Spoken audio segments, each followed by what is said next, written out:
Level 1. The Smurf. You're 19, living in Miami. You answer a vague Craigslist ad for a logistics runner. You meet a guy named Tommy at a diner. He hands you a JanSport backpack. It weighs about 15 pounds. Inside is $80,000 in crumpled, dirty $20 bills. Your official street title is a Smurf. In the United States, any cash deposit over $10,000 automatically triggers a currency transaction report, or CTR, to the IRS. So, your job is to break the big money down into tiny, unnoticeable chunks. It's called structuring. You spend your entire day driving a beat-up Honda Civic to 15 different bank branches, depositing exactly $9,000, $8,500, or $9,999 into dozens of different checking accounts. You wear khakis and a polo shirt. You look like a college kid paying his tuition, completely unthreatening. You spend so much time in Bank of America lobbies, you're practically an employee, just without the dental plan. The pay? $300 a day. The risk? Massive. If you get robbed, Tommy isn't going to file a police report. He's going to find you and exact his own justice. If a cop pulls you over for a broken taillight and finds 80 grand in your trunk, you take the fall. Tommy doesn't know you, and you don't even know his real name. You are entirely expendable. You are the absolute bottom of the food chain. Level 2, the front manager. You didn't get arrested, and you didn't lose the backpack. You passed the test. You're promoted. You are now 23, and you are the proud manager of a completely terrible mattress store in New Jersey. This store has awful fluorescent lighting, mattresses that look like they're from 2008, and absolutely zero real customers. Yet, according to your books, you are selling 40 premium orthopedic beds every single day. You are running a cash-heavy front business, a laundromat, a car wash, a vape shop, a strip club. Your job is to take the duffel bags of dirty street cash and ring them up as legitimate sales. Wow, look at that. We sold another $15,000 in mattresses to ghosts today. The irony is beautiful. You are literally paying taxes on drug money. The IRS loves you. You are funding public schools and highway repairs with cartel proceeds. You are the most patriotic criminal in America. But it's stressful. You have to make it look real. You actually have to pay minimum wage employees, order inventory, and occasionally deal with a confused civilian who wanders in by mistake to buy a pillow. If an IRS auditor notices your mattress store uses less electricity than a residential apartment, but claims to make $5 million a year, the gig is up. One misplaced decimal point, and you're going to federal prison.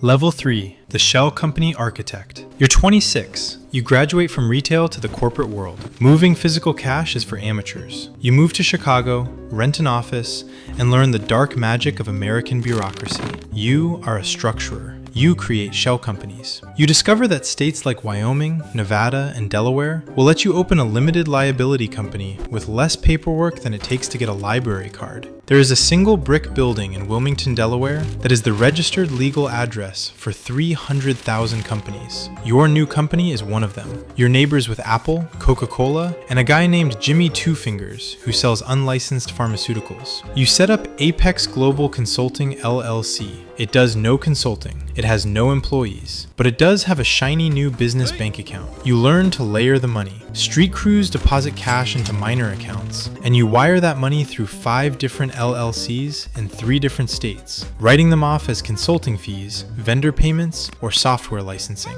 The American corporate system is practically begging you to abuse it. You realize that Wall Street bankers do the exact same thing to avoid taxes, but they went to Harvard, so it's called tax optimization. You went to community college, so it's called a felony. Level 4, the crypto and art degenerate. It's the modern era. You're 29 and the traditional banking system is getting too smart. Algorithms are flagging your wire transfers. The feds are catching up to the LLCs. So you pivot. You become a cultured art appraiser and a crypto bro. You buy a horrific modern abstract painting, literally just a blue square on a white canvas, for $500,000. You buy it from a private seller who happens to be another alias of yours. The dirty money is now clean art. 6 months later, you auction it off to a legitimate buyer. Boom, clean cash, a receipt from a prestigious auction house, and you get to attend snobby gallery openings in Manhattan, drinking free champagne. Or you go digital. You funnel millions into cryptocurrency. But Bitcoin is traceable, so you run it through a digital blender called a crypto mixer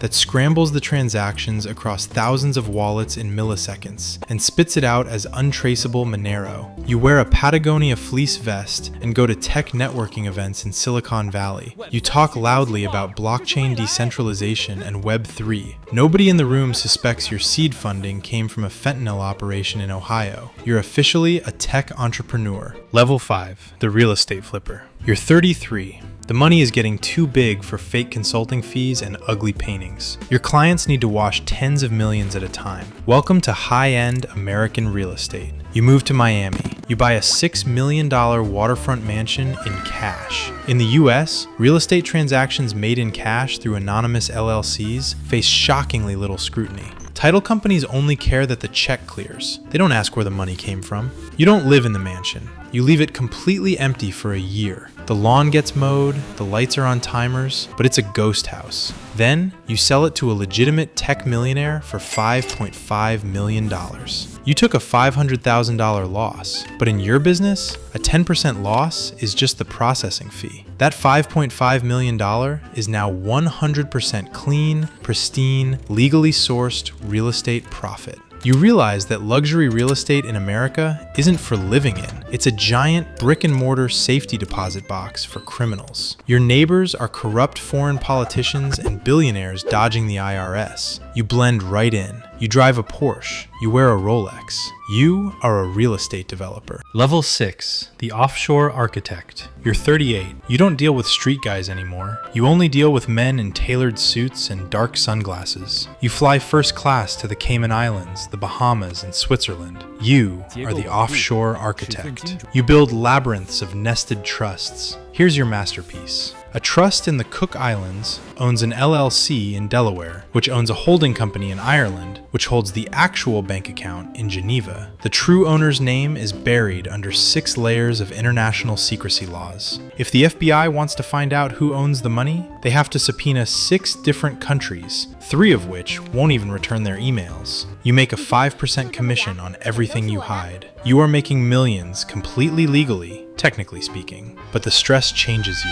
You check your rearview mirror. You don't use a smartphone. You use encrypted burner devices. Your clients are no longer local bookies. They are international cartels. If you lose their money, they don't sue you. They poison your coffee or kidnap your family. The air up here is thin and the fall is fatal. Level 7, the corrupt compliance officer. Plot twist, you don't work for the cartel anymore. You work for the bank. You're 45. You are the vice president of anti-money laundering compliance at a massive global bank in New York City. Your official job is to stop criminals. Your unofficial job is to look the other way. A cartel shell company wires $50 million through your bank. The automated system flags it as highly suspicious. The company has no website, no physical address, and its CEO is a 90-year-old woman in Panama. Your job is to investigate it and freeze the funds. Instead, you click approve. For that single click, a briefcase containing $2 million in bearer bonds is handed to you in a parking garage, or a Bitcoin wallet is silently credited. You justify it to yourself. If your bank gets caught, the government will fine the bank $2 billion. But the bank made $5 billion in profits from the dirty money anyway, so it's just a business expense. And no banking executives ever go to jail. White-collar privilege is beautiful. You are untouchable. You are the gatekeeper of the global economy. Level 8. The Shadow CFO. You are 50. You have reached the absolute peak of the criminal underworld. You are the chief financial officer for a global syndicate. You never touch drugs. You never touch weapons. You manipulate global trade. It's called trade-based money laundering. You use dirty street cash in Los Angeles to buy 10,000 commercial refrigerators from a manufacturer in China. You ship those refrigerators to a legitimate retail store in Mexico. The store sells the refrigerators for Mexican pesos and deposits the completely clean money into the cartel's local bank account. You have turned cocaine into household appliances and appliances back into clean money. It is utterly untraceable. You have a Bloomberg terminal in your home office and a steel panic room in your basement. You manage a $10 billion portfolio. You own politicians in 3 countries, but you haven't slept more than 4 hours a night in a decade. If the global supply chain breaks down, your cartel boss loses millions. If he thinks you're stealing, your entire bloodline disappears. You have infinite wealth and absolutely zero freedom. Level 9, the Federal Ghost. The House of Cards collapses. It always does. One of your offshore lawyers gets caught with a trunk full of cash, and to save his own skin, he hands the DEA your encrypted laptop. At 5 a.m. on a Tuesday, your front door is breached. Flashbangs, men in tactical gear, the FBI, the IRS, Criminal Investigation Division, Homeland Security, they're all here. You sit in a freezing interrogation room. The federal prosecutor slides a piece of paper across the table. You have two choices. Go to a federal supermax prison for 45 years and make license plates, or tell them everything. You flip. You give them the accounts, the shell companies, the corrupt bankers, the politicians. You burn the entire empire to the ground to save yourself. Today, you are 55. You live in a quiet, snowy suburb in Omaha, Nebraska. Your name is Gary. You are the manager of a Cinnabon at the local mall. The Witness Protection Program pays your rent. Your hands smell like cinnamon and frosting instead of fresh $100 bills. You drive a 2014 Honda Civic. You eat TV dinners alone. You watch the evening news, seeing the politicians you used to bribe giving speeches about fighting financial crime. You smile, a sad, cynical smile. You miss the thrill. You miss the private jets. But as you lock up the mall at night, listening to the hum of the fluorescent lights, you realize one undeniable truth. In the game of dirty money, being a ghost in Nebraska is the only way you get to survive.